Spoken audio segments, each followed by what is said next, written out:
সিলেটবাসীর দরকার ডিসি সরোয়ার, সততা ও সাহসের প্রতীক ডিসি সরোয়ার, এমন নানা স্লোগানে মুখরিত হয়ে উঠেছে সিলেট নগরীর বিভিন্ন এলাকা।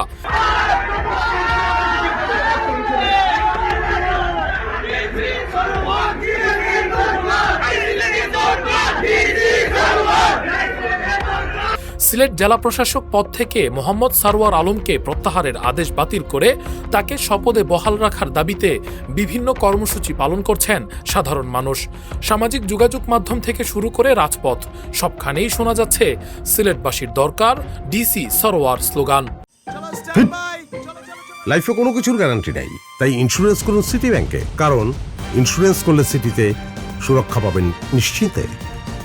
সোমবার জেলা প্রশাসকের কার্যালয়ের সামনে সিলেটের সর্বস্তরের জনগণ ব্যানারে অবস্থান কর্মসূচি পালিত হয়।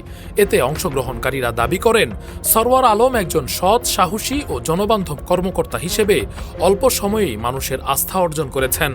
জানতেই পারি না যে দরকার কত টাকা উঠে না উঠে। আজকে আমরা দেখলাম এখানে একজনকে জিজ্ঞেস করছি যে আপনার এই সোনার টুকরা, এরকম টুকরা মানে কয়েকটা পাইছেন, তারপর টাকা কয়েক লক্ষ টাকা হবে। এই যে একটু পর আপনার হিসাব নিকাশ করে শেষ হবে, তখন বোঝা যাবে।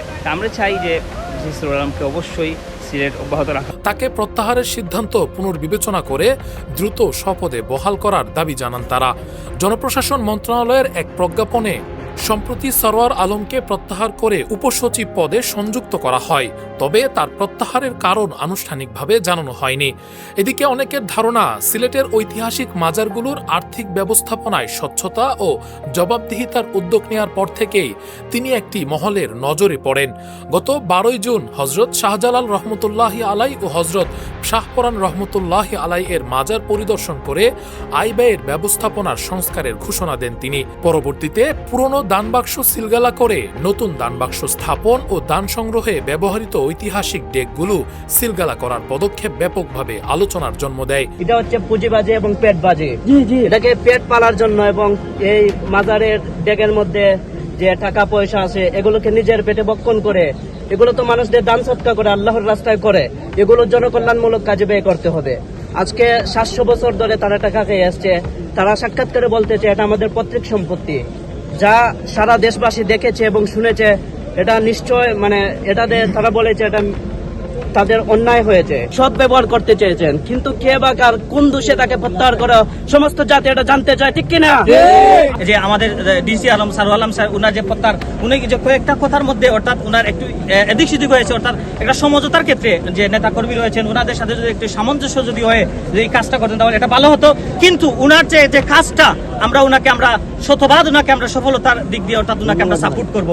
অনেক নাগরিক মনে করছেন, দীর্ঘদিন ধরে চলা অনিয়ম দূর করার উদ্যোগের কারণেই প্রভাবশালী একটি গোষ্ঠী তার বিরুদ্ধে অবস্থান নেয়, যদিও এই বিষয়ে সরকারের পক্ষ থেকে কোনো আনুষ্ঠানিক ব্যাখ্যা দেওয়া হয়নি। সরোয়ার আলমের প্রত্যাহারের খবরে সিলেট জুড়ে সাধারণ মানুষের মাঝে হতাশা দেখা দিয়েছে। বিভিন্ন শ্রেণী পেশার মানুষ মনে করেন, জনস্বার্থে নেওয়া তার বিভিন্ন পদক্ষেপের ধারাবাহিকতা রক্ষার জন্য তাকে পুনর্বহাল করা প্রয়োজন।